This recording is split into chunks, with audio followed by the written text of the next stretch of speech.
더 이상 아이들이 희생되지 않도록 우리 아이들을 위한 희망의 목소리가 되어주세요. 당신의 관심과 신고로 아이들을 지킬 수 있습니다. 당신이 희망의 목소리가 되어주세요. 안녕하세요. 아나운서 김민지입니다. 어린 시절 당한 학대의 기억은 평생 씻을 수 없는 상처로 남게 되는데요. 아동학대에 대한 처벌은 강화되고 우리의 공부는 커가는데도 해마다 아동학대는 사라지지 않고 있습니다. 2020년 집계된 전체 신고 접수 건수는 총 42,251건으로 전년 대비 약 2.1% 증가했습니다. 이 중 아동학대 의심 사례는 38,929건으로 전체 신고 접수의 92.1%로 나타났습니다. 이외 동일 신고는 557건으로 1.3%, 일반 상담은 2,761건으로 6.5%로 나타났습니다. 학대 행위자와 피해 아동과의 관계는 부모에 의한 학대 신고가 25,380건, 82.1%로 가장 많이 발생했습니다. 학대 가해자가 82.1%가 부모라는 사실 알고 계셨나요? 가장 안전하고 따뜻하게 보호받아야 할 공간에서 은밀하고도 잔혹하게 벌어지는 아동학대. 우리 아이들을 지키기 위해서는 모두의 세심한 관심과 신속한 신고가 절실하게 필요합니다. 이번 시간에는 아동학대의 정의와 유형에 대해 살펴보고 아동학대 관련법인 아동복지법과 아동학대 처벌법에 대해 살펴보도록 하겠습니다. 아동학대란 보호자를 포함한 성인이 아동의 건강 또는 복지를 해치거나 정상적인 발달을 저해할 수 있는 신체적, 정신적, 성적 폭력이나 가혹행위를 하는 것, 아동의 보호자가 아동을 유기하거나 방임하는 것을 말합니다. 여기서 아동이란 18세 미만의 사람을 의미하고 보호자란 친권자, 후견인, 아동을 보호, 양육, 교육하거나 그러한 의무가 있는 자 또는 업무, 고용 등의 관계로 사실상 아동을 보호, 감독하는 자를 말합니다. 아동학대 행위자란 아동학대 범죄를 범한 사람 및 그 공범을 의미하므로 아동학대 범죄를 직접 범한 자가 아니라 그를 교사, 방조한 자도 아동학대 행위자에 해당합니다. 아동학대는 크게 신체학대, 정서학대, 성학대, 방임으로 나눌 수 있으며 이 학대들이 복합적으로 발생하는 중복학대도 발생할 수 있습니다. 신체학대는 보호자를 포함한 성인이 아동의 신체의 건강 및 발달을 해치거나 정상적 발달을 저해할 가능성이 있는 모든 신체적 폭력이나 가혹행위를 말합니다. 정서학대는 보호자를 포함한 성인이 아동에게 행하는 언어적 모욕, 정서적 위협, 감금이나 억제, 기타 가학적인 행위를 말하며 언어적, 정신적, 심리적 학대라고도 합니다. 성학대란 보호자를 포함한 성인으로 18세 미만의 아동의 정상적인 성적 발달을 저해하는 모든 성적 행위를 말합니다. 방임이란 보호자가 아동에게 위험한 환경에 처하게 하거나 아동에게 필요한 의식주, 의무교육, 의료적 조치 등을 제공하지 않는 행위를 말하며 유기란 보호자가 아동을 보호하지 않고 버리는 행위를 말합니다. 아동에게 신체적, 정서적, 성적으로 학대를 하거나 방임한 사람은 각 행위에 따라 처벌을 받게 됩니다. 특히 상습적으로 아동을 학대하고 살해 또는 치사죄 및 아동학대 중상해죄를 범한 사람은 그 죄에서 정한 형의 2분의 1까지 가중됩니다. 아동학대 처벌법에 따르면 아동학대가 발생한 것을 알게 되거나 의심이 되는 경우에는 누구든지 신고를 할 수 있는데요. 아동학대인 걸 알면서도 방치하는 것을 막기 위해 법적으로 신고의 의무를 부여한 아동학대 신고 의무자가 있습니다. 직무상 아동들을 밀접하게 관찰할 수 있는 아동학대 신고 의무자는 초중고교 직원, 의료인, 아이 돌보미, 보육교직원, 아동복지시설 종사자, 장애인 복지시설 종사자 등이 포함됩니다. 만약 정당한 사유 없이 신고 의무를 불이행할 경우 1,000만 원 이하의 과태료가 부과되는데요. 아동학대 예방을 위해서는 이러한 신고 의무자 직군뿐만 아니라 모든 국민의 관심과 신고가 꼭 필요합니다. 아동학대는 아동의 건강한 성장과 발달을 저해하는 행위로 피해 아동뿐만 아니라 사회 전반에 걸쳐 심각한 폐해를 초래하고 있습니다. 반복되는 아동학대 사건들로 인해 정부는 국가의 책임을 확대하기 위해 포용국가 아동정책을 발표하였고, 학대조사 공공화와 함께 아동복지법과 아동학대 처벌법이 개정되었습니다. 주요 개정 사항에 대해서 알아보겠습니다. 그간 아동학대 현장에서 제기되어 온 문제점들을 보완하고 아동학대의 예방과 재발 방지를 위한 법적 토대를 마련하였습니다. 신설된 아동학대 처벌법 제11조 제7항에 의거 아동학대 신고가 접수될 경우 경찰관과 아동학대 전담 공무원은 상호 동행 출동을 원칙으로 하며 동행 출동이 이루어지지 않은 경우에는 조사 정보를 상세히 공유해야 합니다. 현장 출입 범위도 기존 신고된 현장에서 피해 아동을 보호하기 위해 필요한 장소로 확대되었으며 학대 행위자의 현장 조사 거부 시 불응 방해에 대한 과태료가 500만 원에서 1천만 원으로 상향되어 현장 조사 이행력이 강화되었습니다. 또 아동보호 전문기관이 심층 사례관리 전문기관으로 전환되어 사례관리를 주도하면서 가족기능 회복 지원 및 재학대 방지 기능이 강화되었습니다. 이 밖에도 위기아동을 조기에 발견하기 위한 노력들이 학교와 지자체를 통해 실시되고 있습니다. 코로나19 시기 비대면 학교 예비 소집을 실시하여 아동의 소재, 안전 점검 및 입학 단계, 출석 확인을 통한 이중 점검을 실시하고 있고, 교육복지사 등을 통해 방학 기간 및 신학기 모니터링, 가정 방문 등을 실시하여 위기아동 적극 발굴 및 지원을 실시하고 있습니다. 위기아동 조기 발견 활성화도 추진되고 있는데요. 이 아동 행복 지원 시스템을 통해 위기아동 가정 방문을 분기별로 실시하고 방문 인력인 공무원 대상으로 신고 요령을 교육하고 있습니다. 이번 시간에는 아동학대의 개념과 유형, 개정된 아동학대 관련법 등에 대해서 알아봤는데요. 점점 늘어나고 잔혹해지는 아동학대를 조기 발견하고 자신의 피해를 신고하기 어려운 아이들을 지키기 위해서는 우리 모두의 관심과 신고가 필요합니다.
지난 시간엔 아동학대의 정의와 유형에 대해 간략히 알아보고 개정된 아동학대 관련 법령과 새로 도입된 즉각 분리제도 등에 대해서 이야기해봤는데요.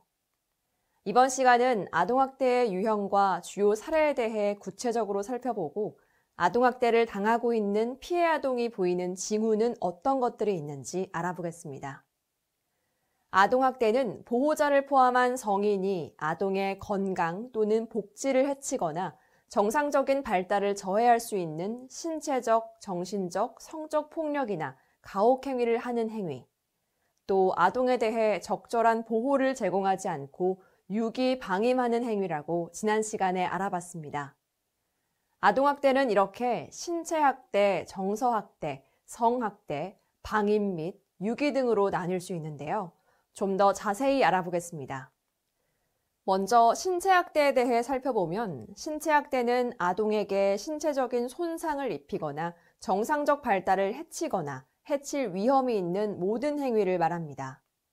손, 발로 때리고 꼬집고 물어뜯는 행위, 조르고 비트는 행위, 핥히는 행위, 도구나 완력을 사용하여 신체를 가해하는 행위 등 직접적으로 신체에 손상을 입히는 행위와 신체에 유해한 물질로 신체를 가해하는 행위도 포함됩니다.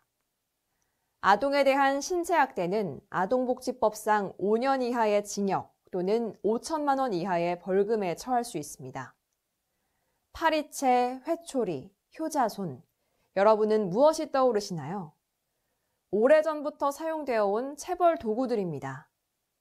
하지만 법원은 이 익숙한 도구를 사용한 체벌도 아동에 대한 신체적 학대에 해당한다며 정당화될 수 없다는 결론을 내렸습니다. 사례를 보면요. 지갑에서 지폐를 훔친 10살 아동에게 친부가 체벌을 가한 사례인데요. 아이의 아버지는 화를 참지 못하고 파리채로 아이의 허벅지와 팔을 10회 정도 때렸습니다. 이에 대해 법원은 징역 6개월의 집행유예 1년을 선고했습니다. 경미하고 익숙한 체벌이라도 중대한 상해나 사망에 이르는 결과로 이어진 사례가 적지 않다고 보고 신체학대에 대해 더욱 민감하게 반응해야 한다고 판결한 것입니다. 이 외에도 주거지 베란다에 소변을 보고 장난을 치고 있는 3세 아동을 발로 차서 얼굴 부위에 멍이 들게 한 계모에게 징역 6개월에 집행유예 1년을 선고한 바 있습니다. 신체학대의 유형과 사례들을 살펴보았는데요. 그럼 피해를 당하고 있는 아동들의 의심 징후에는 어떤 것들이 있는지 살펴보겠습니다. 일반적으로 관찰 가능한 아동학대의 반응들이 있다고 합니다.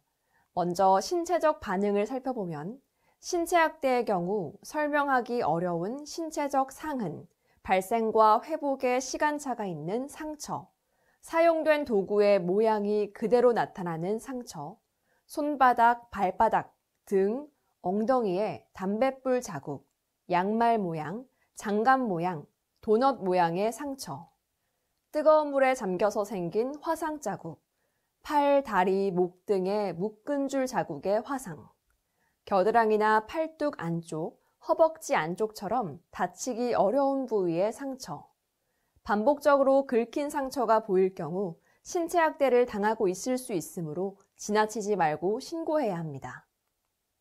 또 행동으로도 징후가 나타나는데요. 다음에 징후를 보이는 아동은 각별히 관심을 가지고 지켜봐 주시기 바랍니다. 신체학대 피해를 입은 아동은 어른과의 접촉을 회피하고 다른 아동이 울 때 공포를 나타내거나 극단적으로 공격적이거나 위축된 모습을 보이는 경우가 많습니다.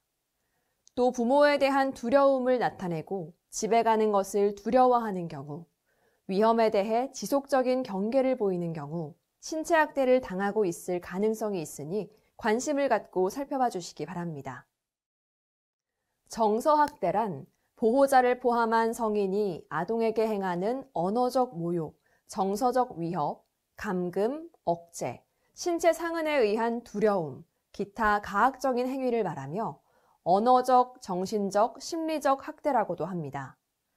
아동에게 직접적인 폭력을 가하지 않아도 아동의 정서를 불안하게 하거나 고립감이나 공포감, 소외감, 모멸감을 주게 하는 일체 행위는 아동에 대한 정서적 학대 행위에 해당할 수 있습니다.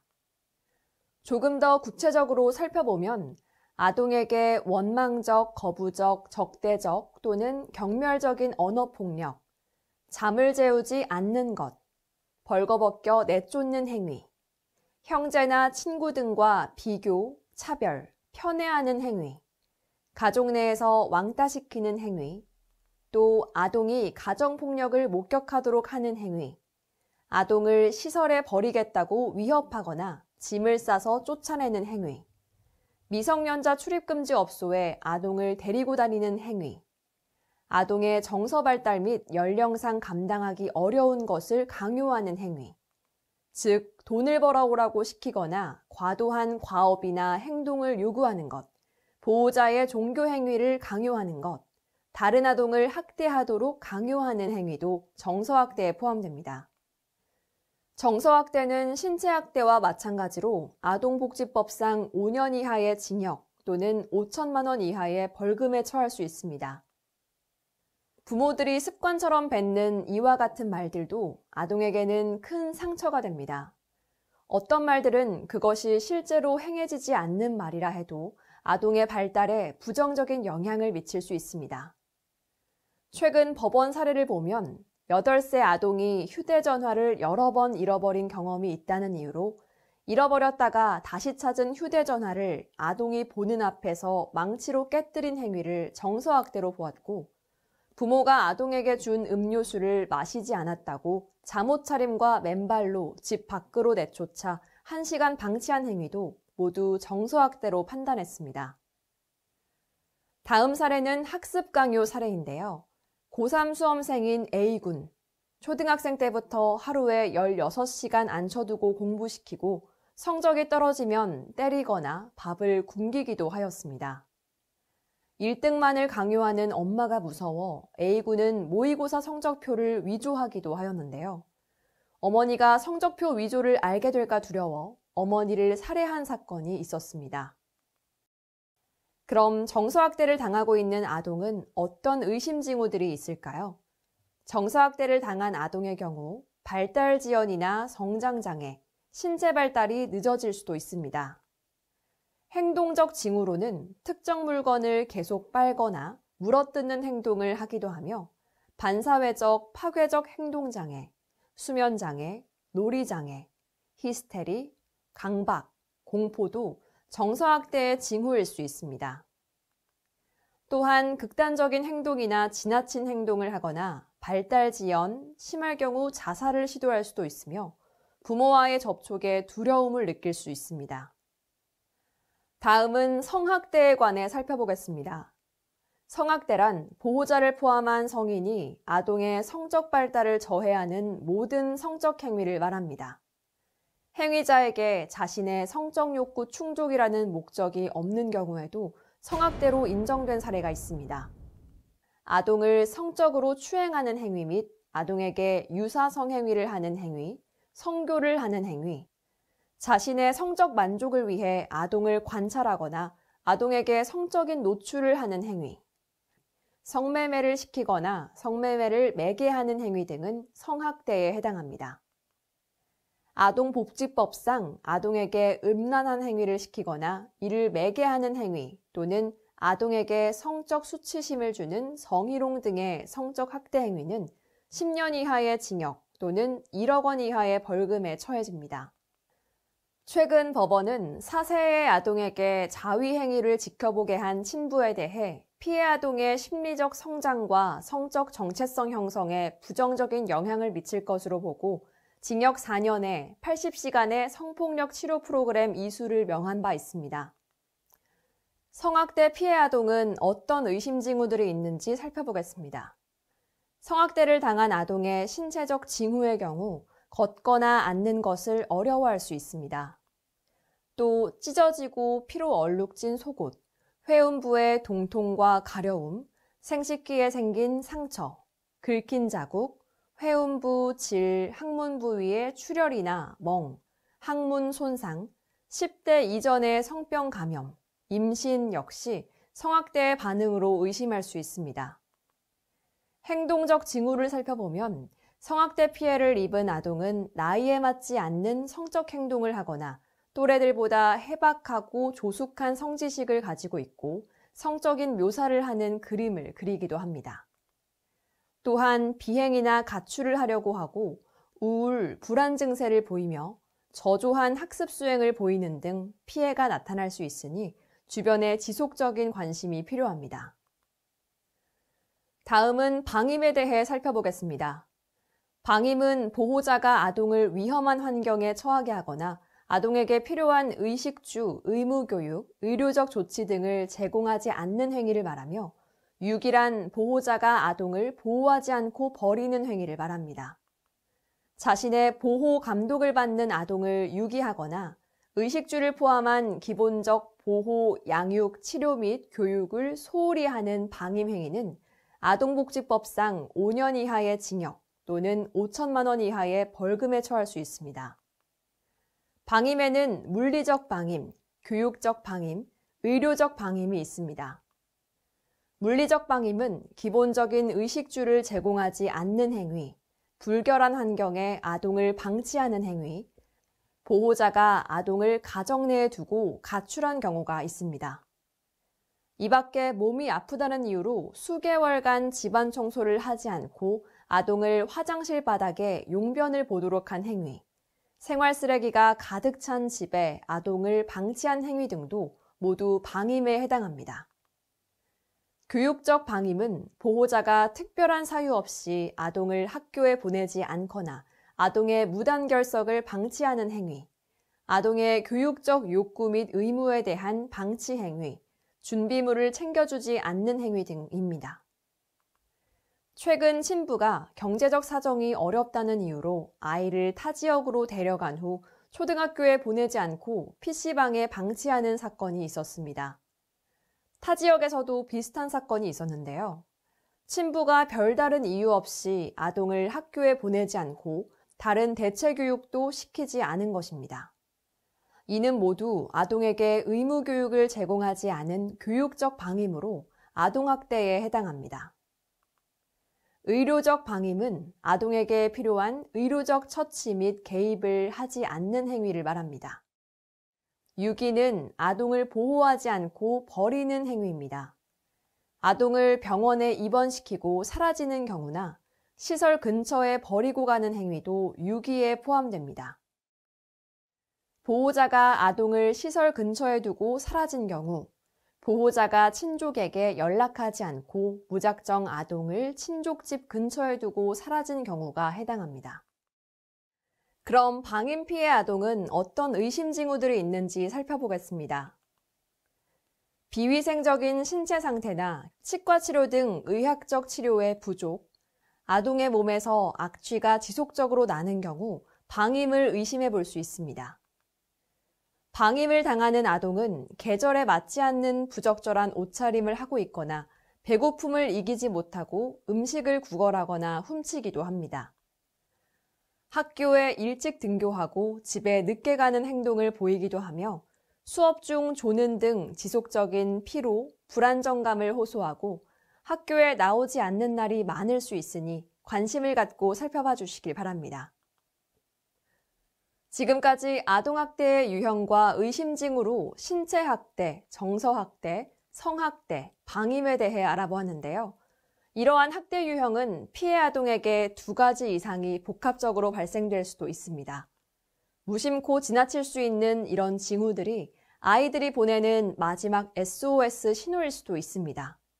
아동학대 의심 징후를 발견한다면 주저하지 말고 즉시 신고해 주시길 바랍니다. 가장 보호받아야 할 공간에서 은밀하고 잔혹하게 일어나는 아동학대. 반복되는 아동학대로부터 우리 아이들을 지키기 위해서는 아이들이 보내는 구조 신호에 보다 예민하고 세심하게 반응해야 합니다.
누구든지 아동학대 범죄를 알게 된 경우나 의심이 있는 경우에는 시군구 또는 수사기관에 신고할 수 있습니다.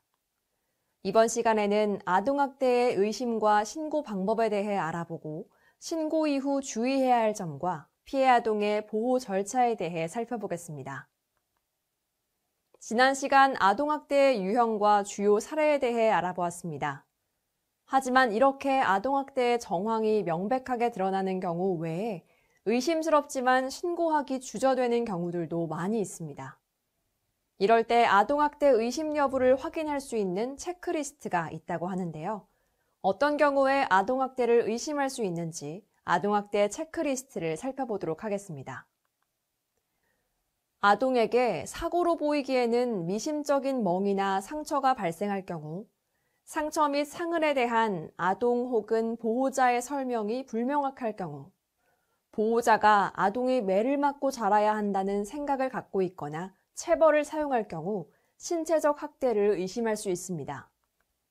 또 아동이 보호자에게 언어적, 정서적 위협을 당하고 아동이 보호자에게 감금, 억제, 기타 가학적인 행위를 당한다면 정서적 학대를 의심할 수 있으며 기아, 영양실조, 적절하지 못한 영양 섭취를 보이고 계절에 맞지 않는 옷, 청결하지 못한 외모를 보이거나 불결한 환경, 위험한 상태로부터 아동이 보호되지 않고 방치되고 있을 때 방임을 당하고 있을 가능성이 있습니다. 성질환이 있거나 임신 등의 신체적 흔적이 보이는 경우, 나이에 맞지 않는 성적 행동 및 해박하고 조숙한 성지식을 보일 경우 성학대를 당하고 있는 것은 아닌지 의심해 봐야 합니다. 자주 결석하거나 결석에 대한 사유가 불명확할 때 아동에게 필요한 의료적 처치 혹은 예방접종을 실시하지 않을 때도 아동학대를 당하고 있는 것은 아닌지 관심을 갖고 지켜보아야 하며 아동이 보호자에 대한 거부감과 두려움을 보이고 집이나 보호기관으로 돌아가는 것을 두려워하는 경우 역시 아동학대의 징후로 볼 수 있습니다.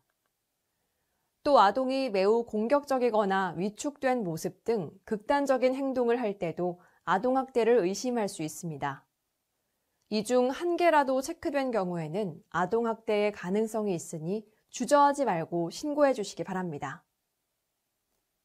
그럼 위와 같은 의심 징후가 있을 경우 아동학대 신고는 어떻게 해야 할까요?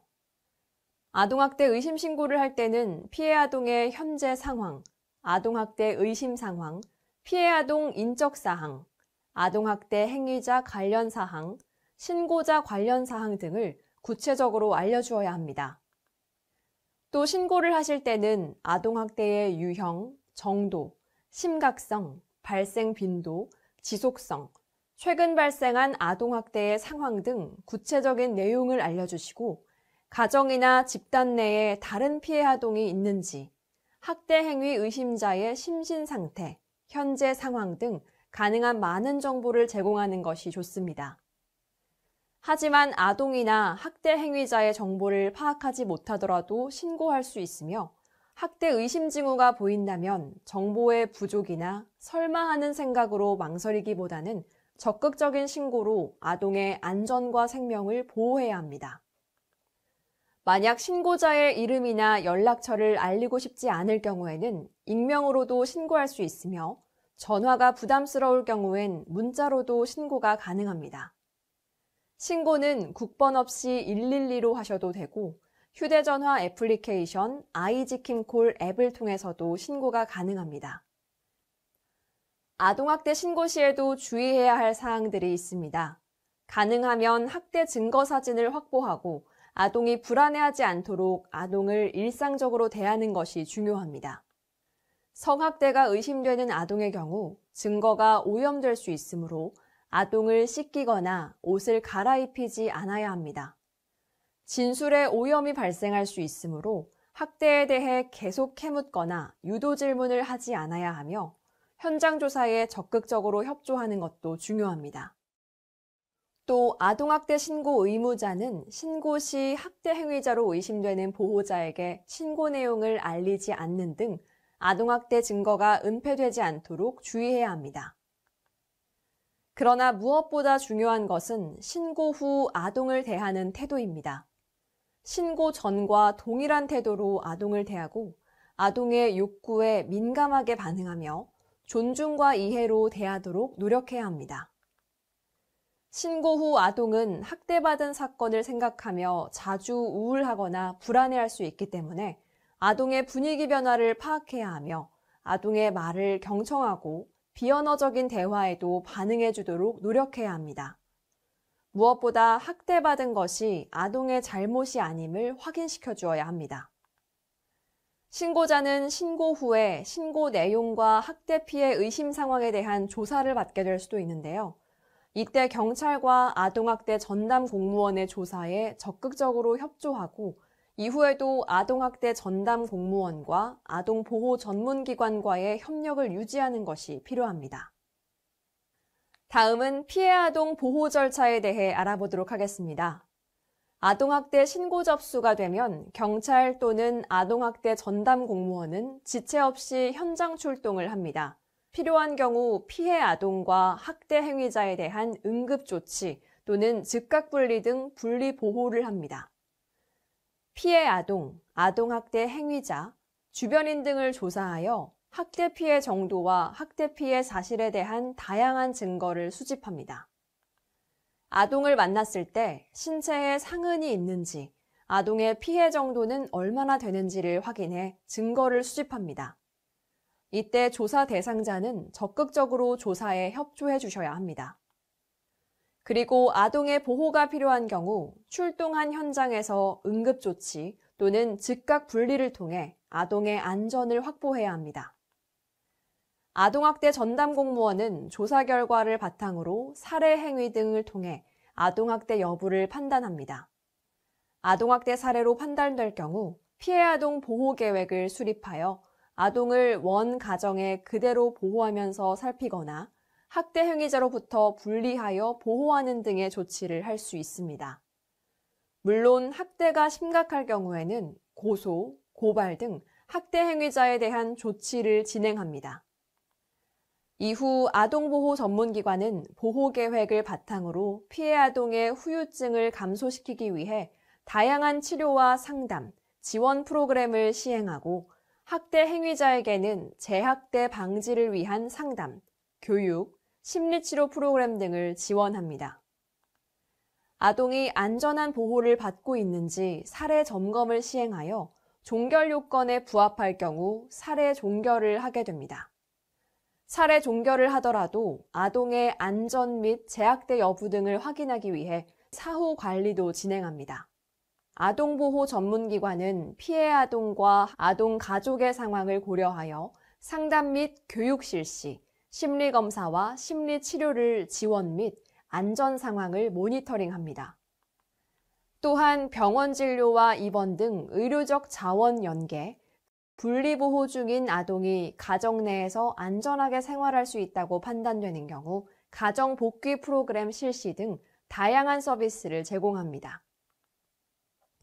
이를 통해 피해 아동의 학대 후유증을 감소시키고 재학대가 발생하지 않도록 지원하여 가족 기능을 회복하도록 관리합니다. 그러면 신고자 보호는 어떻게 이루어질까요? 신고자의 신분은 아동학대 범죄의 처벌 등에 관한 특례법 제10조의 2, 제62조의 2에 의해 보장됩니다. 신고자에 대한 불이익 조치 금지, 비밀 엄수에 대해 규정하고 있으며 신고자에 대한 보호 조치는 공익신고자 보호법, 범죄신고자법에 포괄적으로 규정하고 있습니다. 신고자의 인적사항 또는 신고자임을 미루어 알 수 있는 사실을 다른 사람에게 알려주거나 공개 또는 보도한 자는 3년 이하의 징역이나 5년 이하의 자격정지 또는 3천만 원 이하의 벌금에 처해집니다. 또 신고자를 파면, 해임, 해고 등 신분상실 조치를 한 자는 2년 이하의 징역 또는 2천만 원 이하의 벌금에 처하고 징계, 신고자를 전보, 평가차별, 교육기회 취소, 집단 따돌림, 부당감사, 주의 대상자 명단 작성 등 불이익을 준 자는 1년 이하의 징역 또는 1천만 원 이하의 벌금에 처해집니다. 신고자는 수사나 재판 과정에서 신고자의 인적사항을 기재하지 아니하고 가명으로 조서를 작성할 수 있으며 신고자가 보복을 당할 우려가 있는 경우에는 시설보호, 신변경호, 참고인 또는 증인 출석 귀가 시 동행, 주거에 대한 주기적 순찰 등 신변안전 조치를 받을 수 있습니다.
이번 시간에는 아동학대 체크리스트, 신고 방법, 아동학대 신고 시 주의사항, 피해 아동 보호 절차, 신고자 보호, 아동학대에 대한 편견에 대해서 알아보았습니다.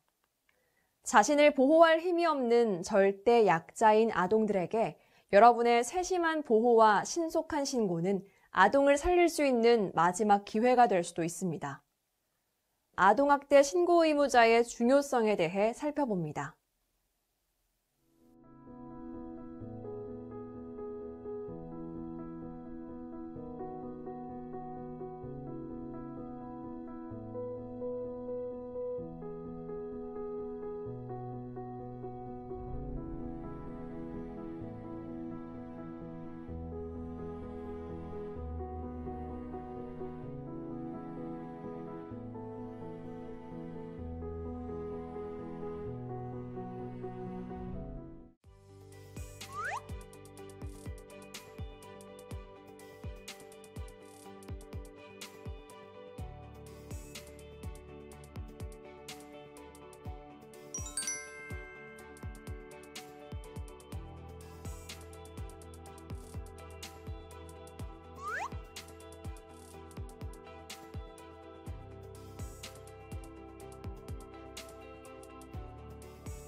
세 장의 메모가 구한 아이.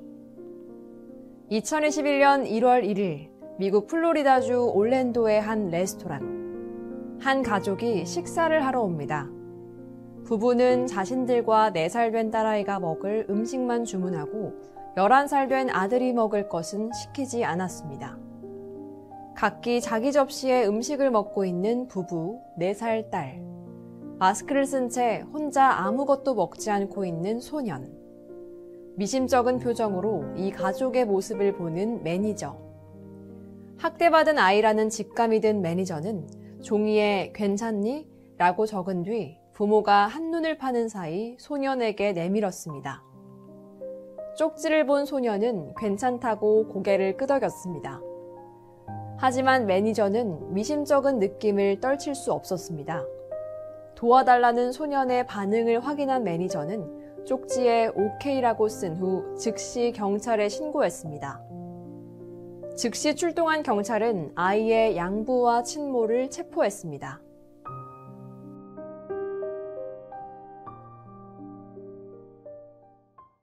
지난 시간까지 아동학대의 정의와 유형, 아동학대 의심 징후, 아동학대를 발견할 경우 신고 방법 등에 대해 알아보았는데요. 이번엔 아동학대 현황을 살펴보고 신고 의무 이행의 중요성에 대해 짚어보도록 하겠습니다.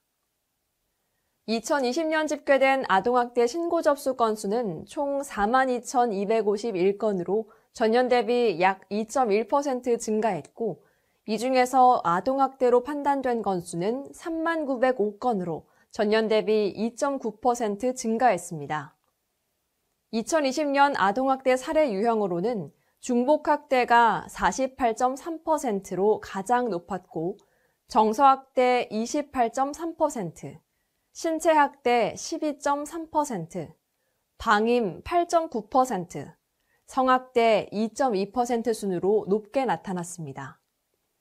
특히 두 가지 이상의 학대가 동시에 일어나는 중복학대의 경우 신체학대와 정서학대가 39.2%로 가장 높았고, 이어서 정서학대, 방임이 3.5%, 신체학대, 정서학대, 방임이 3.2%, 또 모든 학대 유형이 함께 발생한 신체학대, 정서학대, 성학대, 방임은 0.1%로 나타났습니다.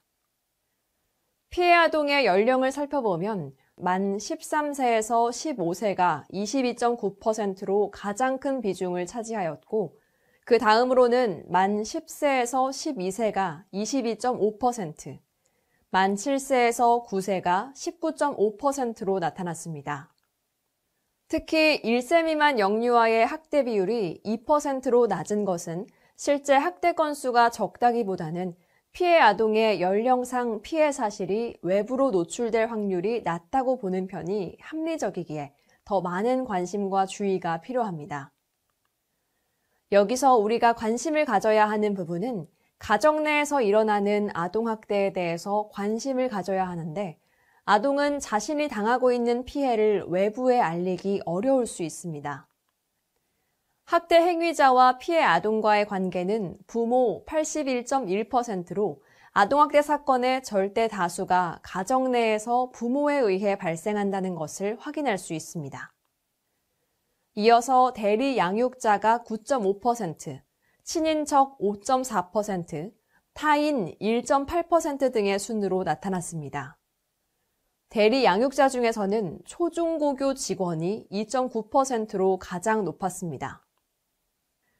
부모에 의해 발생한 사례를 보면 친부에 의해 발생한 사례가 43.6%였으며 친모는 35.4% 발생하였고, 계부 1.9%, 계모 1.0%로 발생하였습니다. 이 중에서 친부모에 의해 발생한 사례가 79%로 높게 나타났습니다. 2020년 아동학대 의심 신고자는 신고 의무자와 비신고 의무자로 구분됩니다. 아동학대 신고 건수 총 38,929건 중에 아동학대 신고 의무자에 의한 신고는 28.2%로 나타났으며, 세부적으로는 초중고교 직원에 의한 신고가 9.8%로 가장 높았습니다. 비신고 의무자에 의한 신고 접수는 71.8%로 나타났습니다. 실제 교육 현장에서 아이들을 가르치는 선생님들을 상대로 조사한 결과 가르치는 아동에게서 아동학대 사례를 목격한 경험이 있다고 대답한 비율은 66%에 이르지만 이를 신고한 경험은 19%로 현저하게 낮다는 것을 알 수 있습니다. 아동이 앞으로 당할 피해에 대한 걱정과 여러 현실적인 우려 때문에 신고를 망설인다는 대답이 주를 이루었는데요. 하지만 학대를 당하는 아동들의 현황을 좀 더 들여다보면 신고 의무자 여러분의 관심과 신고가 피해 아동에게 얼마나 절실한 것인지 알 수 있습니다. 신고를 망설인 이유를 보면 신고 후 아동의 상황이 더 나빠질까봐 라고 대답한 비율이 33.8%, 아동학대 유무에 대한 확신이 서지 않아서 라는 대답이 32.5%였으며 이 밖에도 가해 주 양육자의 위협, 신고 후 진행 절차에 대한 불신, 신고 후 소송에 시달릴까봐 망설였다는 대답도 있습니다. 특히 25개 직군의 아동학대 신고 의무자는 직무를 수행하면서 아동학대를 알게 되었거나 아동학대 의심이 있는 경우 즉시 신고해야 합니다.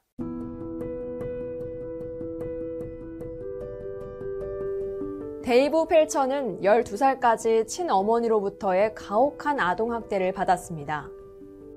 어머니는 데이브를 굶기고 욕실에 가두기도 하고 또 끔찍한 신체적 학대를 했습니다. 배고픔을 이기지 못한 데이브는 학교 친구들의 음식을 훔쳐먹다 친구들의 따돌림을 당하기도 했습니다. 이를 이상하게 여긴 선생님의 신고로 학교로 소환되기도 한 데이브의 엄마. 하지만 그때마다 완벽한 연기로 데이브의 어머니는 사건을 무마합니다. 학교에서 문제아로만 알았던 데이브를 유심히 지켜보던 선생님은 끈질긴 관심으로 데이브의 행색과 몸에 가득한 상처들을 학대로 인해 나타난 사실임을 알게 되었고, 선생님이 당국에 신고함으로써 사건은 밝혀져 데이브는 아동보호소로 위탁되었습니다.